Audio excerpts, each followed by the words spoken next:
Pronto, já não aguenta mais.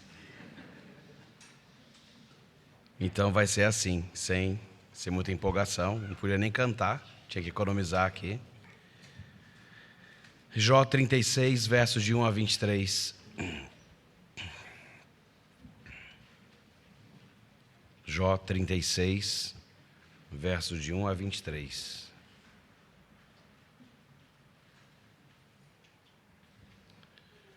A palavra de Deus diz assim. Lembra que já vai com rascunho a leitura, tá bom? Então, as mudanças possíveis, no caso aqui tem algumas para facilitar a leitura. Então, vão prestando atenção aí. Se quiserem tirar dúvidas sobre isso depois, é só mandar um zap, tá bom?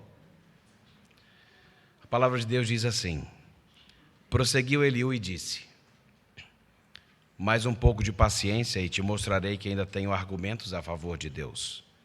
De longe trarei o meu conhecimento e ao meu Criador atribuirei a justiça.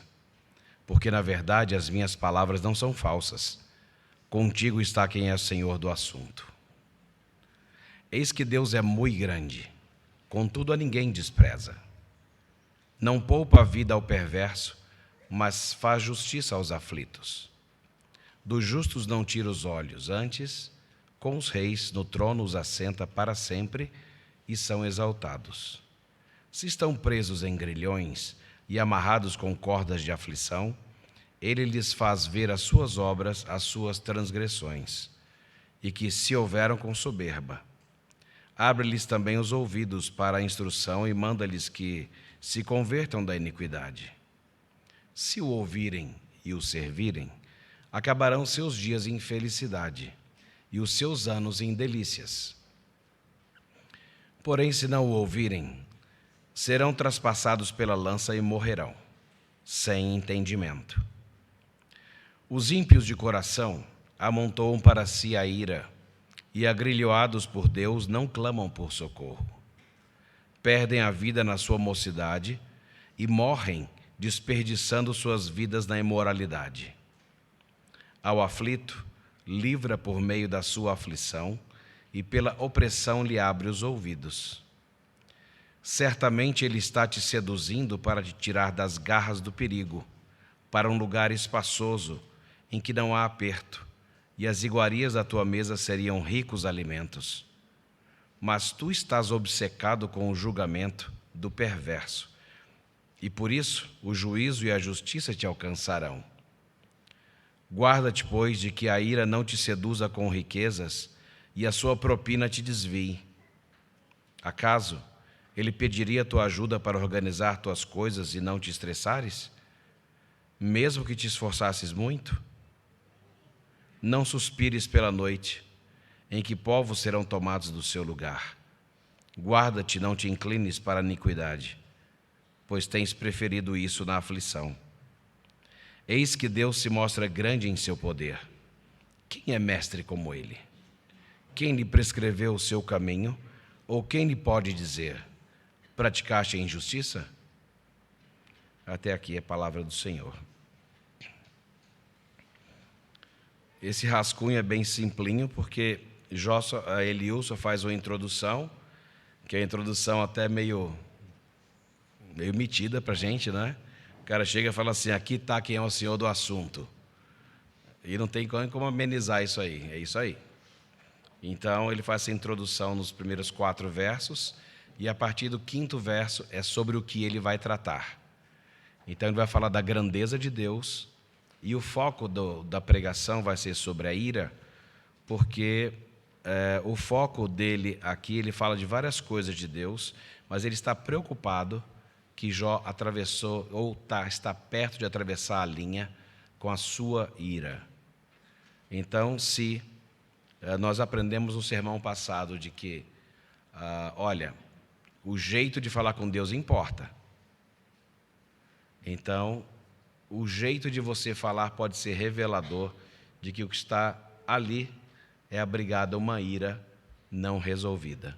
Porque a gente não tem muita saída. Ou será a ira de Deus que nos dirige, ou nós imitaremos a ira de Satanás. Não tem muito para onde correr. Tá bom? Então, Vamos falar com o nosso Deus uma vez mais?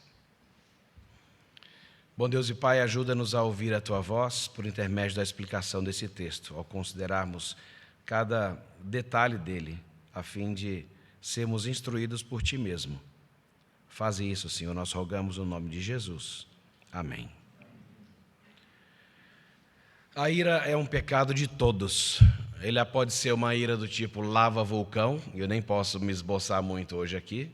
Ira é uma coisa que a gente conhece bem, eu podia até dar uma crescida, mas não vai dar certo. Quando você tenta esticar a voz, fica bem engraçado.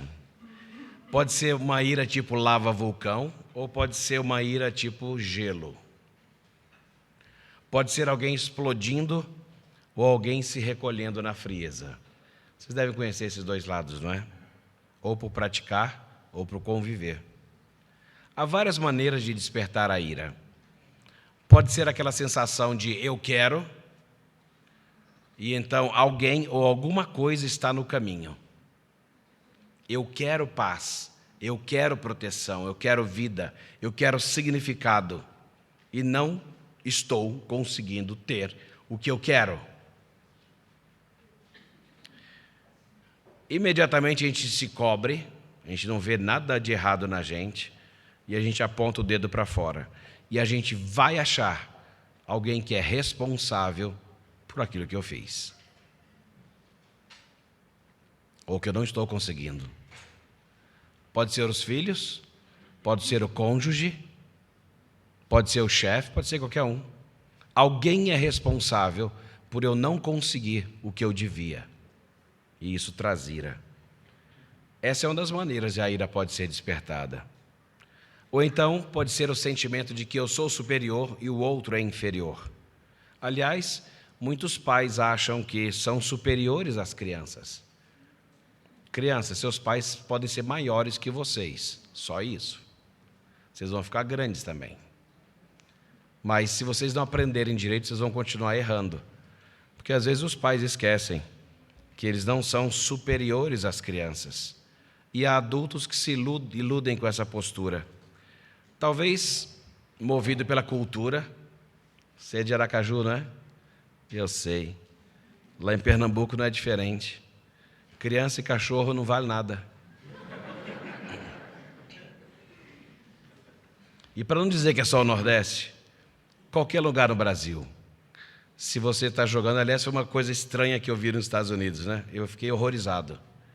Aqui, crianças estão brincando numa quadra. Aí chegam os adultos, sai. Agora chegaram os caras grandes. Qualquer lugar.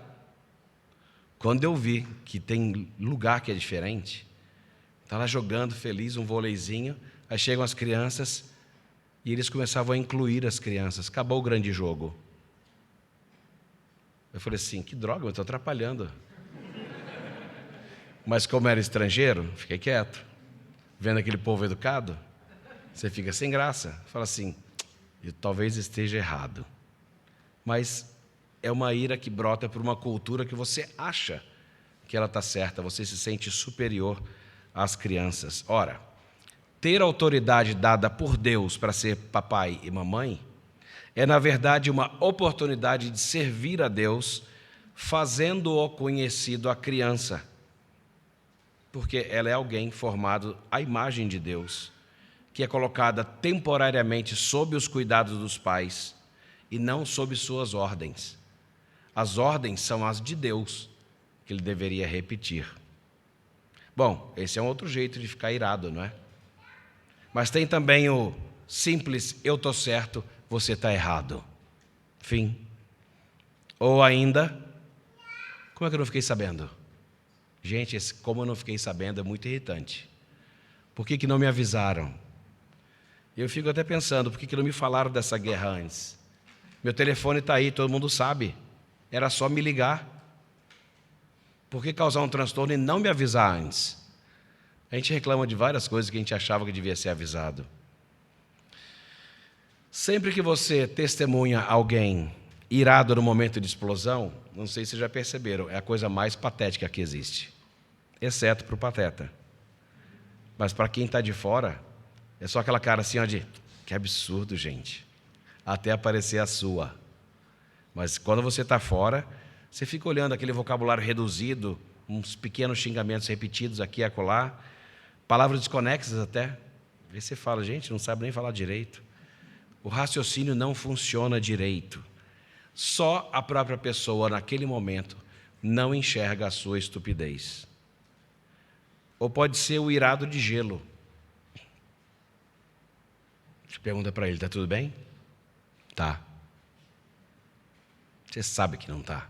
Está morrendo de raiva. Mas ele só falou, tá. E o que o irado de gelo faz? Ele evita as outras pessoas, ele não quer falar e vai agir como se as outras pessoas não existissem. Que é o assassinato clássico. Sem arma. A ira, além de ser péssima conselheira, ela é cega.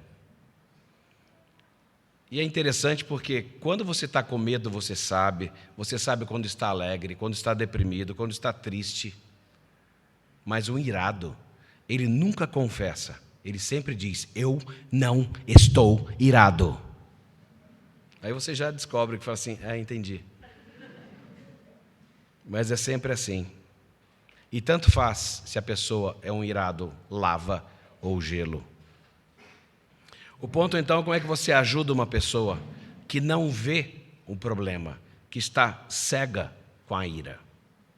Porque a ira é mortal, é destruidora. Pessoas que já estiveram com pessoas iradas sentem os efeitos disso, talvez alguns de vocês até hoje, mesmo que já tenha decorrido algum tempo. A Bíblia é o texto que nos conta a verdade e pode ir mais fundo nesse assunto. Eliú, ele já havia advertido Jó que o jeito que a gente fala conta.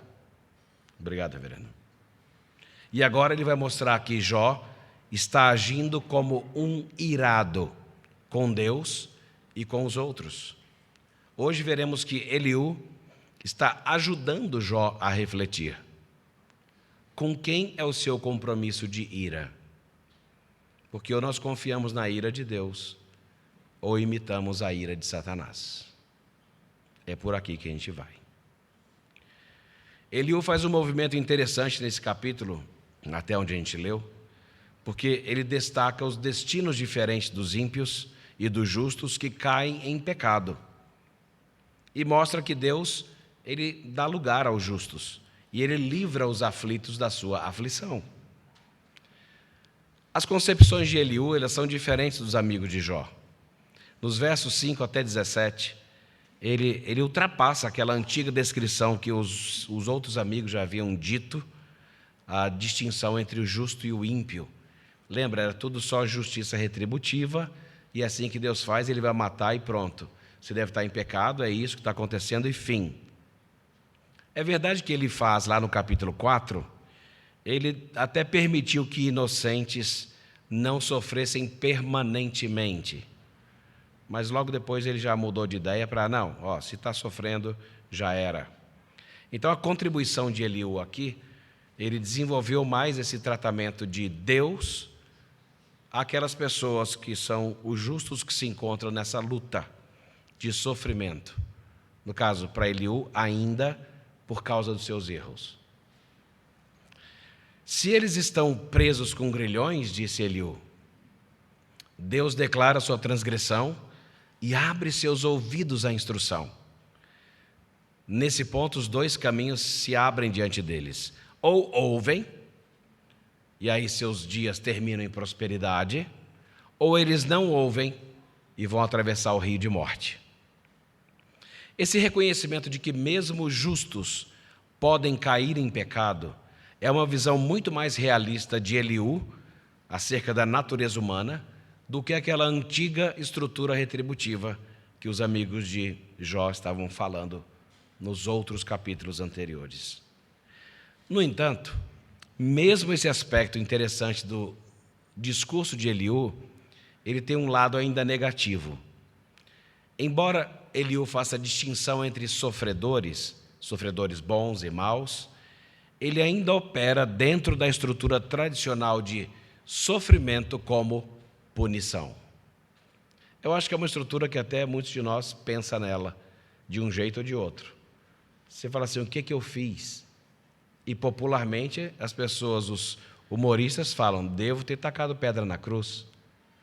Então, a gente sempre pensa nessa categoria. O que eu fiz, afinal? Eu não faria essa pergunta, porque quando a gente pergunta, vai que Deus manda uma lista, e não faltaria. A gente é besta, a gente sempre acha que não fez muita coisa, e a lista pode ser grande. Eu não gostaria de fazer essa pergunta, porque ele pode mandar uma lista, e ia ficar muito chato. Mas, enfim, a questão que fica no ar dessa ajuda que Eliú está prestando a Jó, Eliú ainda não consegue apenas tocar em um ponto. O sofrimento inocente ou inexplicável está fora do alcance da experiência. Então, você vê, todos eles estão falando isso o tempo inteiro, mas o sofrimento inexplicável ou inocente está fora do alcance da experiência. Eles não conseguem falar sobre isso. E talvez essa seja a maior questão que a gente precise guardar para ir andando e refletindo aqui. Os sofrimentos, a gente sempre aprendeu, são para a alma o que a fornalha é para o ouro. Eles servem para determinar a medida da sua pureza ou a sua corrupção. Então, temperatura, alta temperatura, dependendo do metal, nem tão alta assim.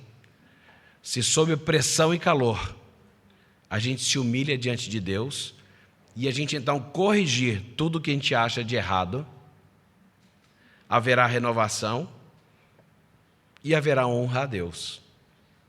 É mais ou menos assim que a gente caminha o tempo inteiro, não é? O sofrimento faz isso. Tira impurezas de nós, tira purezas de nós. Aqueles que são pais ainda com filhos pequenos sabem que os filhos tiram o melhor de nós e também o pior. Aquela figura que você não ousa mostrar para ninguém, porque ela é tão feia, é tão sem afeto, porque dentro de nós tem essas impurezas todas. Bom, Eliú e os amigos de Jó, eles não conseguem conceber o sofrimento inocente que Jó, como sombra nessas páginas aqui do Antigo Testamento, projeta para as páginas do Novo Testamento para a chegada do servo sofredor.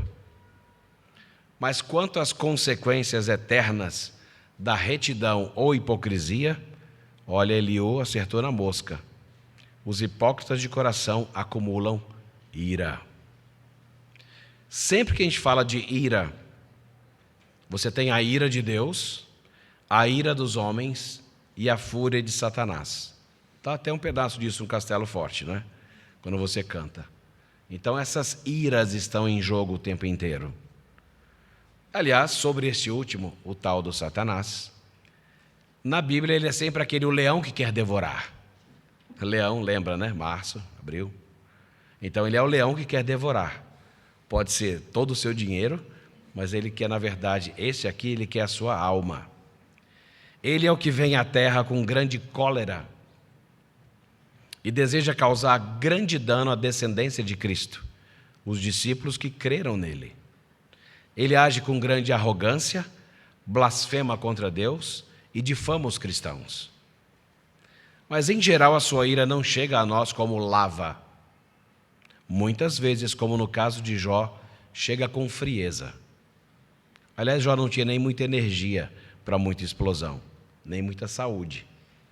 Então a frieza lhe caía bem, de olhar as coisas, ficar descontente com o jeito com que Deus está fazendo. Eliú observou que Jó estava obcecado com a justiça que não estava sendo adequadamente administrada aos ímpios. E ele chama a atenção de Jó e diz: Jó, você está obcecado com isso. Isso está consumindo você. Mas quando eu leio aquilo, eu falo assim, é mesmo, mas dá raiva. Como é que pode? Eles fazem e não são punidos. Existe um pedaço da indignação justa que ela deve acontecer, mas a gente nunca consegue ficar na justa indignação. A gente logo passa o limite. Mesmo que a gente saiba o destino eterno dos ímpios, a gente tem a convivência com eles, aqui. E esse assunto é tão importante e pode desviar tanto o nosso olhar, que teve um escritor na carta do Novo Testamento que ele nos advertiu. Ele ia escrever sobre um outro assunto, ele falou assim, cara, esse negócio é sério. E é nessa linha. E aí Judas escreve assim, que tem gente que são uns doidos, sonhadores alucinados, que contaminam a carne, que rejeitam o governo, difamam autoridades superiores. E ele dá um exemplo, falando assim, olha, nem o arcanjo Miguel gritou com Satanás, mas disse, o Senhor te repreenda. A gente teria feito diferente, né? Cala a boca, Satanás. Tem algumas igrejas que têm mais autoridade do que a presbiteriana, não é? E eles vão para cima mesmo. Mas a gente não tem essa autoridade toda, a gente fica quieto e fala assim, tentando seguir essa linha. A gente não lida nem com o demônio mirim, a gente não dá conta. A gente não sabe qual que é essa luta. Então a gente diz, Deus repreenda você. E Deus é quem cuida disso mesmo. Essas esferas que nós não vemos, não é nossa esfera. Deus espera que você lute na sua. Mas entram algumas esferas aí que são de uma outra ordem. E Deus está de olho nisso. Mas ele diz mais, Judas. Ele fala que tem pessoas que são assim mesmo. Tudo que elas não entendem, elas difamam. É uma das razões da raiva, né, que eu dei na introdução. Eu não estou entendendo nada que eles estão fazendo, mas não gostei. Falei, uai, pergunta então. É que geralmente as pessoas preferem ter raiva do que tirar dúvida. Acho que é mais fácil. Porque acreditam na recompensa da raiva. Porque raiva tem recompensa. Senão ninguém usava, não é? Você só usa o pecado porque ele te recompensa de algum modo. Se é coisa boa, é outra história. Mas ele te recompensa. Então tem pessoas que tudo que eles não entendem difamam, tudo que até entendem por instinto natural, mas como brutos se corrompem. São pessoas que são como rochas submersas nas nossas festas de fraternidade, na igreja mesmo, que estão se banqueteando com a gente, mas gente sem recato, pessoa que apacenta a si mesma. São nuvens que parecem ter água, mas não tem nada. São árvores frutíferas que não têm fruto algum. São ondas do mar que espumam suas próprias sujidades. É assim que Judas disse. Se Deus nos adverte desse jeito, sobre esse assunto, é porque Ele sabe que vai ser um problema para nós. Ele sabe. Será tentador desanimar ou blasfemar, ou deixar a ira se erguer. Porque você vê muitas dessas coisas aqui e fala assim, cara, parece umas pessoas que eu conheço que só caem para cima. Assim, ele caiu, para onde? Agora é diretor. Mas não caiu? Caiu. Agora caiu de novo. Agora ele é supervisor geral. Deus do céu, cara. Só cai para cima. Tem gente que só cai para cima. E você fica, Deus, isso não é justo. Por causa desse tipo de situação que Eliú estava preocupado com Jó. As suas palavras estavam muito próximas às de Jó, próximas da blasfêmia, da maneira como as pessoas que não temem a Deus falam. Por isso a preocupação com a ira, porque ela destrói o que está ao redor e não poupa o irado. Na verdade, o irado é consumido, ele é devorado também. É quando você sabe que está imitando a ira de Satanás. O nosso comportamento, as nossas palavras, elas vão revelar com quem nós estamos comprometidos, se com a ira de Deus ou se com a fúria de Satanás. Então não será surpresa, eu acho que eu até usaria isso, Beth, se você via seu marido irado de um modo errado, para falar assim, que é isso? Fúria de Satanás aqui não. Já enquadra logo. Aliás, não tem coisa melhor do que esposa para enquadrar, não é? A gente é uma bênção de Deus, cara. Que é uma das possibilidades da tradução da mulher que seria auxiliadora. Uma das possibilidades de tradução seria opositora. Mas isso eu já sabia, não precisava nem traduzir. Mas que é uma das grandes bênçãos, não é? Porque você pensar sozinho não dá muito certo. Não funciona. Ele foi feito para a gente poder dividir isso. Então, com quem que você está comprometido, afinal? Com a ira de Deus ou com a fúria de Satanás? Tem hora que a gente chega a achar mesmo, a gente não diz. Mas ele lê a legenda. Você está ali com aquela cara de crente, só para a glória de Deus, tal. Eu morro de medo quem fica falando muitos jargões. Morro de medo. Gente que senta certinho, morro de medo. Porque está me tapeando. É tudo pecador, gente, não fica disfarçando, não. Também não fica safado. É outra coisa. Mas também não precisa disfarçar muito, não. A questão é, você está falando glória de Deus, só Deus, Deus soberano, Deus sabe, Deus fará. Mas o fato é que a gente não acredita que Deus se importe com o sofrimento. Porque você vê tanto na igreja, você vê tanto em você. Deus não deve se importar tanto assim. Aliás, Deus não deve se importar tanto assim com a injustiça. A gente vê tanto e não resolvido. Será que Deus é de fato ofendido pela impiedade? Mas quando a gente toma partido e nós nos iramos contra outras pessoas, já que Deus não está fazendo esse serviço, né? A gente faz, a gente se ira. E aí o problema fica pior. Porque a minha ira revela, primeiro, a minha ira contra Deus. Eu posso não ter dito isso. Mas quanto mais eu me iro com aquelas coisas que eu vejo, eu estou anunciando, Deus, seu trabalho não está bom. Então eu vou dar uma irada aqui para ver se eu ponho as coisas no lugar. Nossa ira, ela pode até começar com uma razão justa, uma santa indignação. Mas logo a gente atravessa e a gente começa a caminhar em solo pantanoso. E a gente vai se afundando na irritabilidade, inescapável. E Deus, nesse processo todo, Ele não está parado olhando. Ele está constantemente lutando conosco. Nós, que nos entregamos ao assassinato e adultério, que ira é assassinato você já sabia, lembrando das palavras de Jesus. Mas que é adultério, sim, a ira é uma forma de adultério. Porque você se entrega a outro que controla você. É uma outra coisa boa para você lembrar para o cônjuge. Fala assim, eu não estou gostando de ver você saindo com essa aí. É uma traição. Fala assim, como assim? Olha para o seu estado. Você está abandonando a Deus e assumindo um novo casamento. Isso é traição. Deus está sempre lutando conosco e nos tirando da garra dos outros e dizendo claramente, vocês são meus. Vocês são meus. Deus é ciumento. É assim que eu fui andando com Eliú na semana e trazendo isso essa noite. Porque me pareceu bem isso.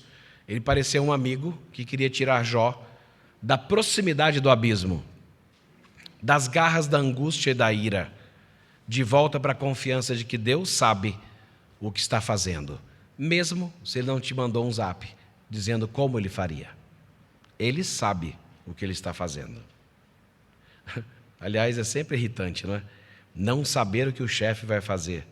Em algumas situações é verdade que o chefe deveria ter dito, mas em outras, está numa esfera tão diferente da qual eu atuo, que eu não tenho que ser informado de coisa alguma. E eu pensei mesmo, né? Eu falei, essa recente guerra midiática aí, entre países, gente, eles não explicaram nada para a gente. Aí chega um vídeo de um, vídeo de outro, até vídeo de pastores que trabalham num lugar e no outro. Você ouve e continua com aquela cara de estúpido. Eu falei, rapaz, não entendi nada. Da parte de missionários eu esperava menos afetação. Porque se tem um missionário que é estilo Novo Testamento, rapaz, estão chicoteando a gente aqui, está um barato, eu estou pregando o evangelho na cadeia, está cedo demais aqui. Não importa onde eu esteja, aqui ou acolá. Então, sou meio diferente, né? Meio destoante do Novo Testamento. E de resto, ninguém me avisou, ninguém me mandou mensagem. E a gente fica sem saber, como várias outras coisas. Quando você vir alguém nessa comunidade chamada Semear, ou em outro lugar qualquer, indo para essa mesma proximidade do abismo da ira, interaja com essa pessoa. Fale mais sobre o amor que caminha lado a lado com a justiça de Deus. Às vezes a pessoa está tão preocupada com a justiça de Deus que ela não consegue olhar mais para o amor de Deus. O que Ele fez, consumindo, recebendo toda a ira em nosso lugar. Se nós não estivermos preparados para interagir numa situação como essa de Jó, como Eliú faz com ele, como a gente devia fazer uns com os outros, nós não estaremos preparados para aquele que recebeu plenamente a ira de Deus em nosso lugar. Afinal, era uma cena que parecia a mais injusta cena de todas as cenas do mundo. Quando você lê sobre Jesus, se a gente sente menos indignação do que numa cena dessa com Jó, é estranho. Porque as cenas com Jesus, elas são assim, muitíssimo piores, sem muito alarde. Mas o único homem justo sendo tratado como injusto. O único que não tinha pecado foi feito pecado. O único sobre quem não deveria recair a ira de Deus foi quem recebeu a plena ira de Deus. Aqui está algo que ainda não está claro para Eliú, não estava para Eliú e para Jó. O sofrimento inocente ou inexplicável estava fora da experiência deles, mas não da nossa. Não da nossa. A ira ela vai continuar a irromper gritando que algo é seu e ninguém mais pode ter. Jó estava lutando com algo que era seu, a sua integridade. Ele falou sobre isso várias vezes. Nós sabemos como leitores que ele tinha razão. E vemos também, juntamente com Eliú, o quanto que Jó avançou o sinal. Porque você está certo, não te coloca numa posição de agora julgar o que Deus faz. Com quem você pensa que está falando? É a hora que cabe essa frase. Com quem que você pensa que está falando? Um colega seu? Que tem uma visão tão limitada quanto a sua? Não, Deus não é nosso coleguinha. A ira, ela sempre continua irrompendo, dizendo, é meu. No caso, a integridade de Jó. Mas ele estava tão obcecado com a justiça administrada aos ímpios, que ele não via acontecer adequadamente. E logo se transformaria para ele mesmo e para os outros em, se eu não posso ter, ninguém mais vai ter. A ira faz esse tipo de perversão.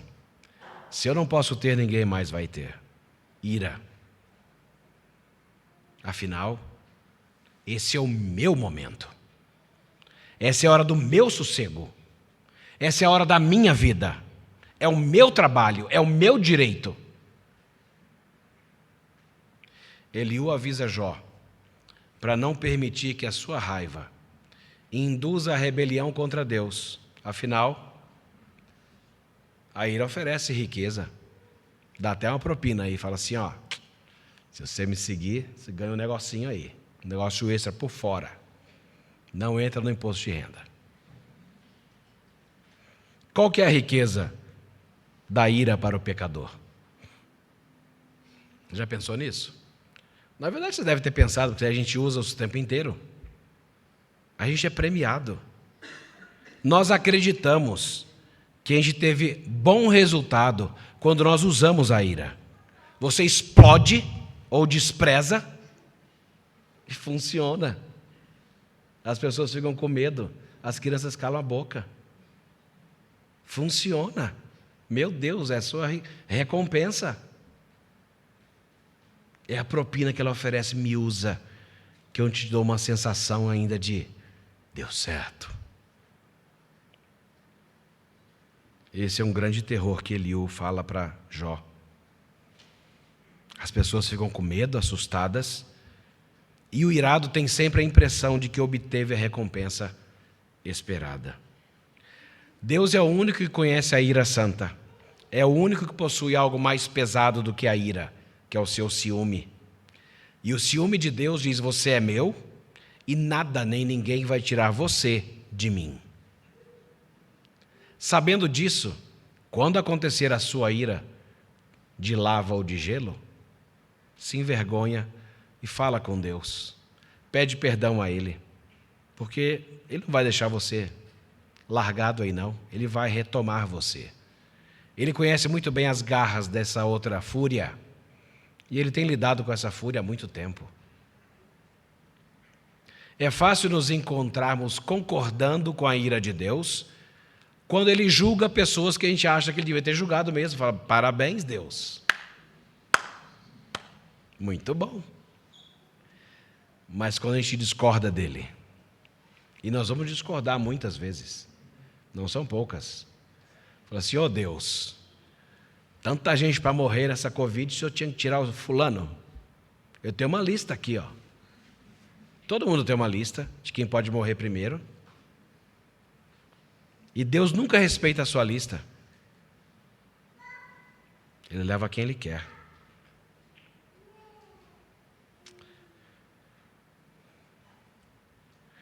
É muito desagradável aprender isso, falar da ira de Deus.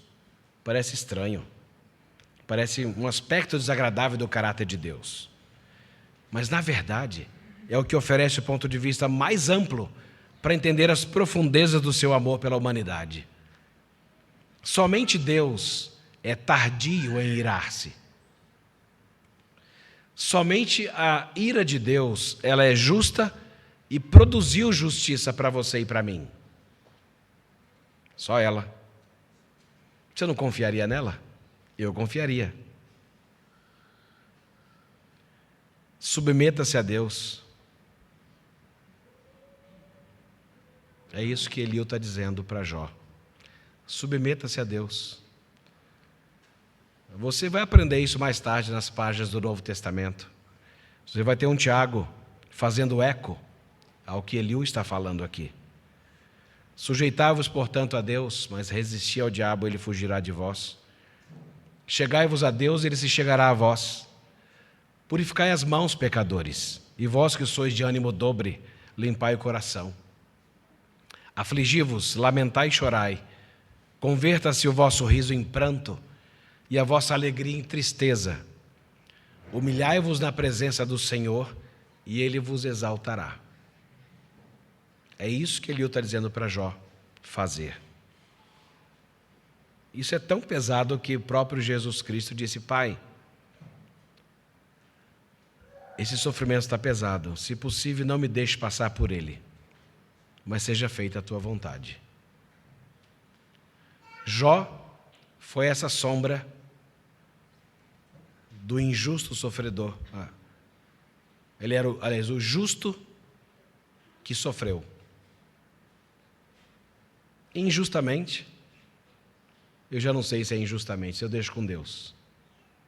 O que a gente não sabe, a gente não analisa. Eu não sei porque Deus quis aquilo, mas eu sei de uma coisa: Deus sempre faz para o nosso melhor. Ou você tem uma relação assim com esse Deus, ou você vai cair sempre nessa fúria de Satanás. E você vai ter que analisar: o seu coração tem compromisso com quem? Com a ira de Deus, que é perfeita, santa e boa, ou com a fúria de Satanás? Esses comportamentos comuns a gente já conhece. E ouvindo Eliú, ele está dizendo para a gente hoje: gente, para com isso. Vocês pensam que sabem, que conhecem todas as evidências? Nós sabemos tão pouco. Mas nós temos um Deus que sabe todas as coisas. Eu não me entregaria a Ele com tranquilidade? Submeta-se a Deus. E Deus nos ajude. Amém. Vamos cantar ao Senhor nosso Deus uma vez mais.